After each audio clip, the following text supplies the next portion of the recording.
ओम नमः शिवाय। शिव पुराण श्री रुद्र संहिता प्रथम खंड 17वां अध्याय पापी गुणनिधि की कथा।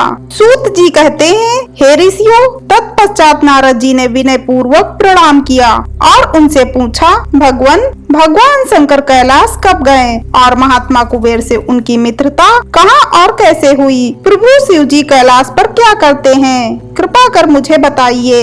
इसे सुनने के लिए मैं बहुत उत्सुक हूँ। ब्रह्मा जी बोले, हे नारद, मैं तुम्हें चंद्रमौली भगवान शिव के विषय में बताता हूँ। कामपिल नगर में यज्ञदत्त दीक्षित नामक एक ब्राह्मण रहते थे जो अत्यंत प्रसिद्ध थे।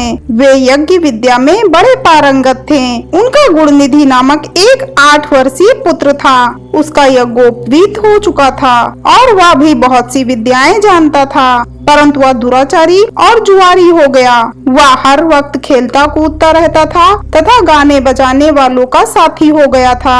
माता के बहुत कहने पर भी वह पिता के समीप नहीं जाता था और उनकी किसी आज्ञा को नहीं मानता था। उसके पिता घर के कार्यों तथा दीक्षा आदि देने में लगे रहते थे। जब घर आकर अपनी पत्नी से गुणनिधि के बारे में पूछते तो वह झूठ कह देती कि वह कहीं स्नान करने या देवताओं का पूजन करने गया है। केवल एक ही पुत्र होने के कारण वह अपने पुत्र की कमियों को छुपाती रहती थी।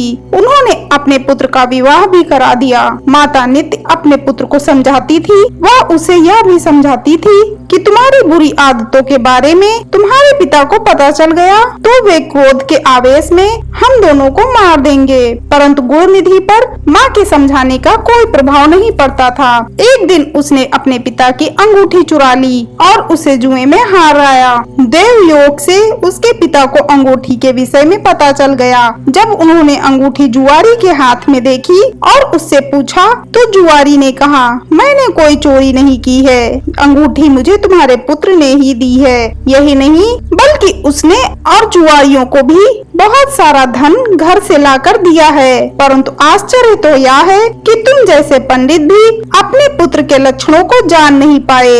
यह सारी बातें सुनकर पंडित दीक्षित का सिर शर्म से झुक गया। वे सिर झुकाकर और अपना मुंह ढककर अपने घर की ओर चल दिए। घर पहुंचकर गुस्से से उन्होंने अपनी पत्नी को पुकारा। अपनी पत्नी से उन्होंने पूछा, तेरा लाडला पुत्र कहाँ गया है? मेरी अंगूठी जो मैंने सुबह तुम्हें दी थी वह कहाँ है? मुझे जल्दी से दो। पंडित की पत्नी ने फिर झूठ बोल दिया, मुझे स्मरण नहीं है कि वह कहाँ है। अब तो दीक्षित जी को और भी क्रोध आ गया। वे अपनी पत्नी से बोले, तू बड़ी सत्यवादिनी है, इसीलिए मैं जब भी गुणनिधि के बारे में पूछता हूँ तब मुझे अपनी बातों से बहला देती है। यह कहकर दीक्षित जी घर के अन्य सामानों को ढूंढने लगे, किंतु उन्हें कोई वस्तु न मिली क्योंकि वे सब वस्तुएं गुणनिधि जुए में हार चुका था। क्रोध में आकर पंडित ने अपनी पत्नी और पुत्र को घर से निकाल दिया और दूसरा विवाह कर लिया।